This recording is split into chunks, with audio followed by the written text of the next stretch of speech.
et on se demandait ce que Meta allait faire à l'ouverture. Alors le titre est stable, mais il y a des interrogations sur les techniques de Meta.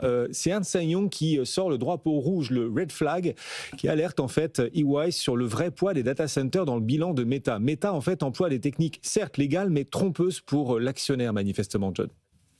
Oui, alors c'est assez compliqué, mais ce que met en avant Ernst Young, c'est que Meta finance une partie de ses data centers via des partenariats, des locations longue durée ou des structures contractuelles qui réduisent l'impact immédiat de la dette visible. Alors, on ne cache pas la dette, mais en fait, c'est une dette à 10 ou 20 ans qui est là. Et donc, effectivement, ça pose une question, non pas juridique, mais sur la perspective, les perspectives d'un levier financier sur une dizaine d'années. Et on se pose évidemment la question de savoir s'il devait y avoir un retournement de tendance, un retournement des investissements.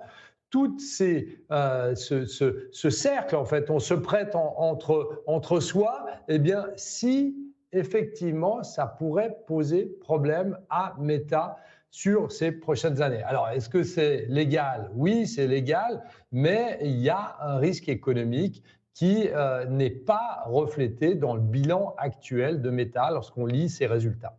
Et le risque, c'est quoi? C'est qu'on se rend compte que beaucoup de GAFAM jouent au même jeu, c'est-à-dire diluent la visibilité qu'on peut avoir de leur exposition data center en multipliant les co-entreprises. Si tous font ça, on dira quoi? On dira que, alors c'est pas la crise des subprimes, mais comme à l'époque de la crise des subprimes, tout le monde aura dilué le risque, John?